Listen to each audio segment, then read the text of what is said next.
Rohingya ক্রাইসিসটা global যে ডিসকাশনের ম্যাপের থেকে আসলে দূরে চলে গিয়েছিল, মানুষের মেমোরিতেই ছিল না যে এটা একটা বড় একটা ক্রাইসিস, বড় একটা হিউম্যানিটেরিয়ান ক্রাইসিস।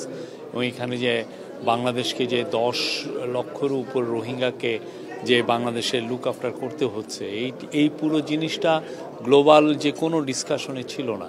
তো প্রফেসর ইউনূস যখনই ইন্টারিম গভর্নমেন্ট টেক ওভার করলো, তারপরে থেকে উনি যেটা করলেন যে উনি একটা অফিস তৈরি করলেন, যে হাই রিপ্রেজেন্টেটিভের অফিস রোহিঙ্গা জন্য, যাতে এই ক্রাইসিসটা পুরো আবার নিয়ে যাতে পুরো বিশ্বব্যাপী এটা নিয়ে যাতে তুলে ধরা হয় যে এইটা যে এতগুলো লোক সাফার করছে, এটা গ্লোবাল পৃথিবীর মানে একটা বড় রকমের একটা হিউম্যানিটেরিয়ান ক্রাইসিস, এবং এটা যে একটা রিজিওনাল ক্রাইসিসের রূপ নিতে পারে, এবং এটার থেকে যে একটা বড় রকমের সিকিউরিটি সমস্যা তৈরি হতে পারে, এই জিনিসটা উনি বারবার জানাতে চাচ্ছেন। এই আলোকে আপনি গত ইউনাইটেড নেশনের জেনারেল অ্যাসেম্বলিতে উনি বক্তব্য রেখেছেন, এবং ওনার মুভের কারণে ওনার রিকোয়েস্টে ইউএন একটা রেজুলেশন অ্যাডপ্ট করেছে। এই রেজুলেশন অ্যাডপ্ট করার কারণে ইউএন এই যে সেপ্টেম্বরে একটা ওরা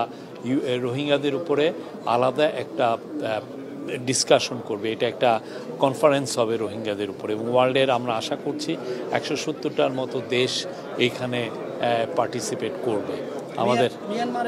এবং আজকেও এইটারই ধারাবাহিকতায় আজকে এখানে একটা বড় সম্মেলন হলো। এটা একটা ক্লোজ ডোর সম্মেলন, সেখানে প্রফেসর ইউনূস আবার তুলে ধরেছেন যে কি ধরনের এই রোহিঙ্গা ক্রাইসিসটা এখন কোন পর্যায়ে আছে, আমাদের কি করণীয়। এবং এই পুরোটা এই আটনা সামিটের ওয়ান অফ দ্য মেজর জয়েন করার একটা one of the major reason ছিল যে এই ক্রাইসিসটাকে তুলে ধরা। এবং এখানে আজকে অনেকে ছিলেন, আজকে কাতার ফাউন্ডেশনের শাইখা হিন্দ যিনি সিইও এবং খুবই ইনফ্লুয়েন্সিয়াল, উনি ছিলেন। তারপরে আরও কিছু কাতার ফাউন্ডেশনের নেতৃস্থানীয় অফিসিয়াল ছিলেন। তারপরে গাম্বিয়ার ফরেন মিনিস্টার ছিলেন। আপনি জানেন গাম্বিয়া হচ্ছে ইন্টারন্যাশনাল ক্রিমিনাল কোর্টে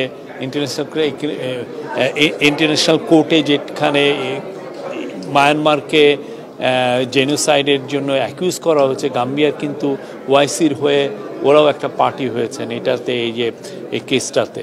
তো গাম্বিয়ার এখানে একটা রোল আছে, গাম্বিয়াও তুলে ধরেছেন যে না, এই ক্রাইসিসটা আসলে সবাইকে নিয়ে বলতে হবে, এটা নিয়ে বারবার বলতে হবে, এবং এই লোকদলকে ভুলে যাওয়া চলবে না। এবং এই আজকে প্রফেসর ইউনূস এটা বলেছেন, আমাদের ন্যাশনাল সিকিউরিটি অ্যাডভাইজার এবং আমাদের যিনি high representative of Rohingya affairs doctor Khalilur Rahman, উনি কথা বলেছেন। জাপানি একজন এক্সপার্ট ছিলেন, উনি কথা বলেছেন, এবং অন্যান্য অফিসিয়ালরা বলেছেন। এটা একটা খুবই, আমি বলবো যে সফল একটা প্রোগ্রাম ছিল, এবং আমরা আশা করছি পুরো স্লোলি বা স্টিলিলি আমরা বলবো যে এই ক্রাইসিসটা নিয়ে আবার কথাবার্তা, ইন্টারন্যাশনালি কথাবার্তা হচ্ছে। এবং এটার একটা বড় আমরা সাফল্য পেয়েছি বিমস্টেক মিটিংয়ে, যেখানে আমাদের হাই রিপ্রেজেন্টেটিভের সাথে মায়ানমার ফরেন মিনিস্টারের একটা কথা হয়েছে। ওইখানে মায়ানমার ফরেন মিনিস্টার কিন্তু জানিয়েছেন যে তারা 1,80,000 রোহিঙ্গার কে তারা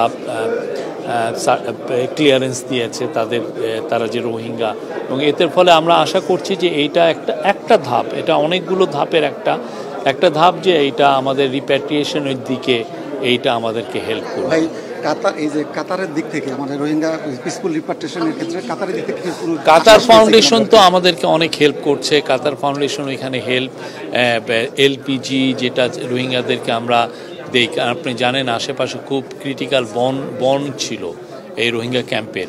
এখন এই বনকে আমাদের যদি সেভ করতে হয়, সেই জন্য আমাদের ব্যবস্থা নিয়েছি যাতে রোহিঙ্গারা যাতে এলপিজি দিয়ে তাদের কুকিং কাজগুলো করতে পারে। তো এলপিজি যারা দিচ্ছেন পুরো বিশ্বে অনেকে ফান্ডিংটা করছেন, তার মধ্যে কাতার ফাউন্ডেশন একটা মেজর ফান্ড, কাতার চ্যারিটি, কাতার ফাউন্ডেশন এখানে মেজর, ওরা হেলথে অনেক ইনভেস্ট করছেন।